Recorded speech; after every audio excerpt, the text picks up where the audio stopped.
Hello there guys, and welcome back to the channel. So today we have to talk about, well, the new event quest, and more specifically the Elder difficulty, because I finally did dip my toes in it, and I did complete the first two quests of it. However, that stream actually lasted like 2.5 hours. Like, realistically, let's say it was a stream, I wasn't rushing, whatever, like, let's say hour and a half for these two quests. That would kind of assume about 5 hours, 4.5 hours to complete this entire thing. Are they dumb? Anyways, we're gonna start with the first issue that I mentioned yesterday. The fact that you have to play through the regular difficulty is stupid. Especially because the regular difficulty was the best way to explain it. The regular difficulty is just the same Thronebreaker EQ, except with significantly larger health pools. So if I'm going to begin the quest, and yes, you do need to do only one completion run, but still, it's still like an hour and a half of your time that you basically do for nothing. Because the rewards are absolutely atrocious. The health pools, like this is like 900k nearly. 900k, and that's like every single fight there.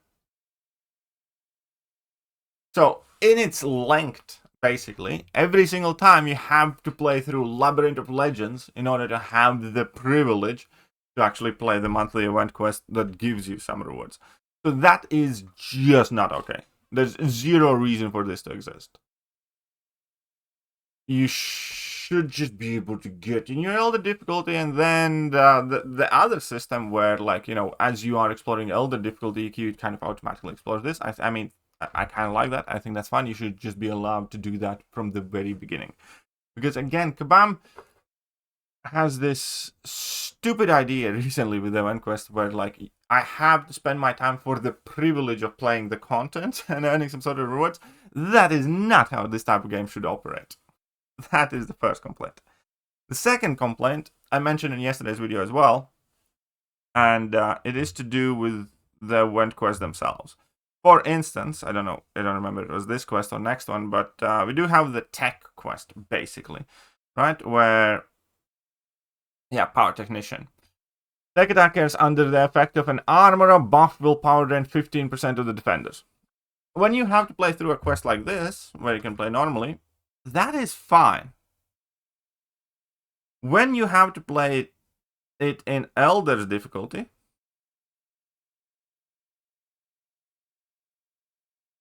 who knows this one? That is no longer fine. I'm gonna skip the problem with the fact that these event quest nodes are like 6 years old at this point, and Kabam clearly, you know, should do something about it. But we're gonna go to the main obvious problems here, where in totality, I did a rough count. There are about 20 champions in tech class that do have armor up buffs. Right? And that's the way the node is designed. Out of those 20 champions, it also includes champions like War Machine, champions like Civil Warrior, and stuff like that. Realistically, about half of those champions are the type of champions that people don't typically want to rank up. So by the requirements of the node, you barely have enough champions. Even if you have like a massive roster, you'd be forced to bring in your, I don't know, 7-star rank 1s or 6-star rank 4s or something like that if you want to work within the node. Which is bad enough, because it means that even the biggest rosters are gonna have a very bad time. But then to top it all off, for instance, like, what's the point of acquiring new champions for this? Like, you do want to, you know, use them, right? So let's take a look at Tech Champions 2024-2025. Why is it not showing anything to me? Are you bugged? Okay, so Tech class. Oh, there you go. This 2025 champions. Not a single champion has an armor buff. Not a single one of the new champions you can use in the tech quest and get like the benefits from the nodes. And then here, We do have Ironheart that has armor buff, but Ironheart switches up the node with her ability, so you don't really want to be using her either. So none of the champions within the last 2 years released you want to be using. And then, you know, there's still like the Shocker or something from the others. So that is just showing that these nodes are well behind the times. Right? It's like, I don't know, it's like if I get, I don't know, a Bastion or Solwark, I would like to use those champions in content such as this, for instance. But I can't, not really. So that alone sucks. Right? I mean, I do believe so. Because the nodes need to be changed. Like, we have dealt with the old Thronebreaker EQ, or before that it was Cab EQ, or whatever nodes, for so many years. It surely can't be that hard to, you know, change up the nodes or something. But besides the point, obviously the health pools themselves. So let's pick a random tech champion here. Obviously, Red Skull is one of the few that work. But as well, like, to show like of the popular champions. So Shocker doesn't have an armor buff. Arnim Zola doesn't have an armor buff. Starkey doesn't have an armor buff. Shuri doesn't. You know, there's like half of the tech champions that have ranked up are not compatible with this node in particular. And it's not just the tech quest that has the same issue. Same goes in the first quest that I'm going to showcase in a second. It's like 1 million health, 26k attack. Those attack values are brutal. There's no reason that it should be that high. When Kabam said Elder difficulty is going to be difficult, they did it in the most dumb way possible. They just increased the health pool and attack of the champions and made the fights themselves be super boring and tedious as the result. Because effectively, most of these fights do not have any nodes. It's kind of content that's worse than Labyrinth, because in Labyrinth there was like some extra effects on half of the champions. And then here it's basically kind of nothing. And it's just not a fun content. And on top of it not being fun content previously, where with the previous, like, you know, Valiant EQ test runs and stuff like that, I was like, it's kind of tedious. You know, it's fine, but it's fairly tedious. They amped up the attack values and health values, just making it longer and exponentially more tedious. Like, and about hour and a half in, I was just bored to my death. I was mentally checked out. I was like, I just didn't want to continue, even if I did have more time. But I was like, this blows. This is boring. This is bad. Okay, so that's one thing. And we talked about tech node, but now we're going to talk about the implications, for instance, of the mutant node, right? Because the mutants do have biohazard and seeing red. This entire node design was with the idea that you can bring in the mutant champions and you can take 90% reduced bleed damage, so willpower effectively is going to offset, you know, any damage you take, or potentially give you a regeneration, and you're going to be fine using just about any mutant champion. Because of the insane attack values, when you use your champions, if you get 1 bleed on you, that's about all the willpower can offset. If that. If you use lower ranked champions, 1 bleed's already damaging you. And if you get like 2, 3, or 4 bleeds, obviously then you're just melting.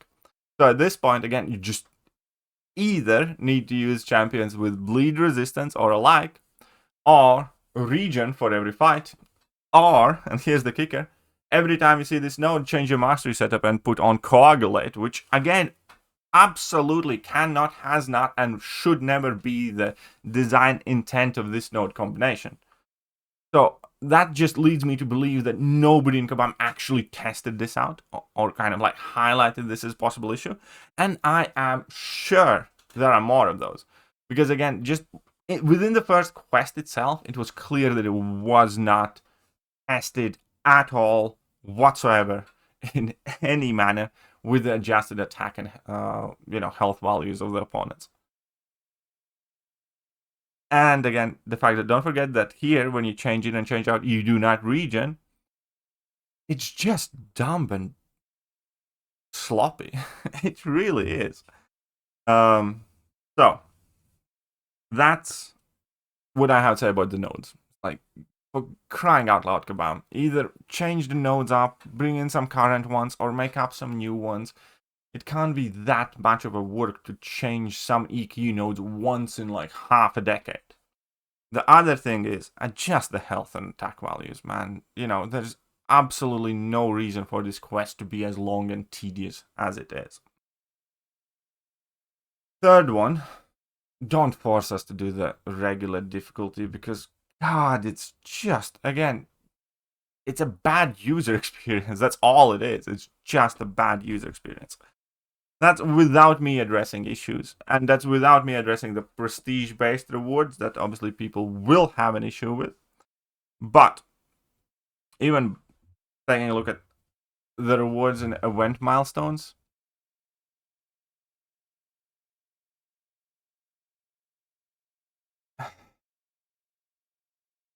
what's the best way to put up with the rewards? Number one, anything meaningful is only at the very, very end. So you conceivably have to play through this content for like 5 hours before you start getting some meaningful rewards. Because all your initial rewards, your first like 6 points, I believe, this is all you get for doing a run through classic difficulty. It is like a 3-star champion, like 30 units there, you know. What else do you give me? You give me 10% tier 6 CC.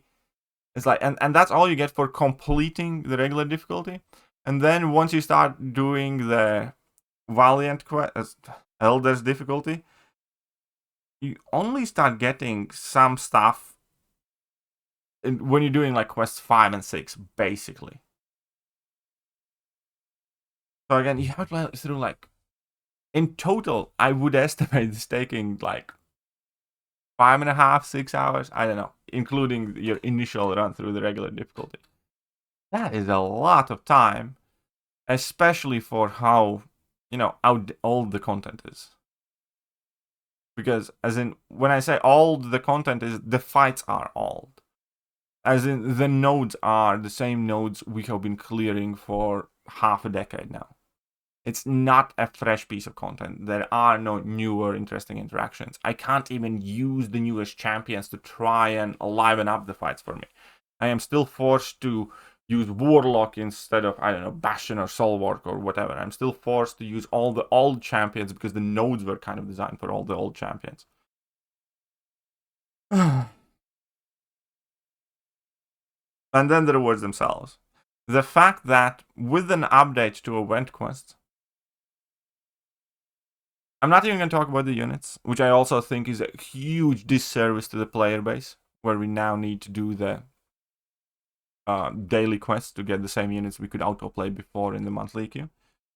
The rewards themselves are not better for the majority of the player base.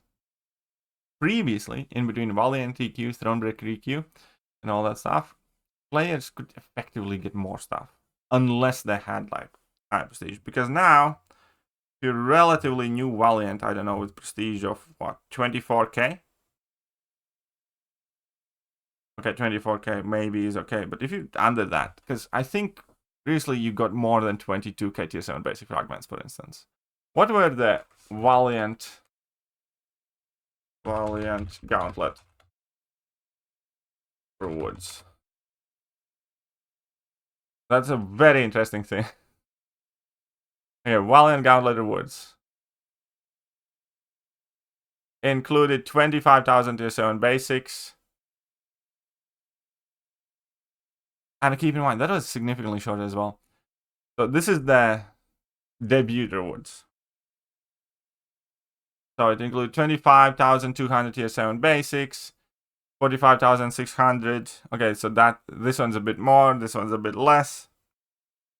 How many 6 stones it was? In total, 24, like 14. So you get less 6 stones now, 6 stone crystals, and less generic 6 stones as well. Previously, that was 10 generics and 14 class ones. Now it's like 9 generics and 9 class ones. So it was like 7-star 6 stones with this new update. Previously, it was 8,000 Titan shards. Now, do you get Titan shards for this? Am I missing them? Oh yeah, you get 7,000 Titan shards. So you lose 1,000 Titan shards. So unless you are satisfactory high in prestige, You get even less for doing the content that's been super juiced, because again, health pools are like twice as big as they used to be, or like 50% bigger than they used to be. Attack values are massively higher. And it takes a lot longer than doing Valiant Gauntlet and Thronebreaker Gauntlet did.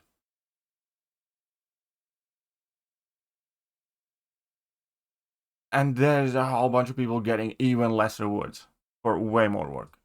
It's just garbage. Whoever worked on this did a shit job. That's the only way to put it.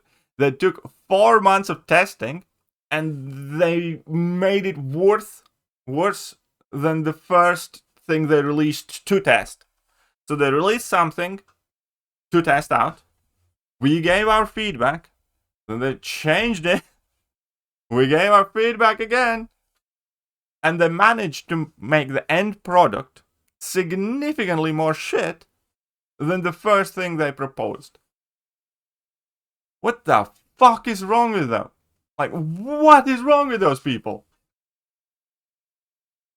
Jesus fuck.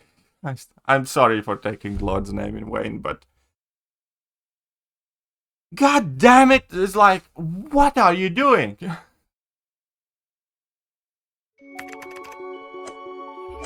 Hello there guys, and welcome back to the channel. So we have all the information about the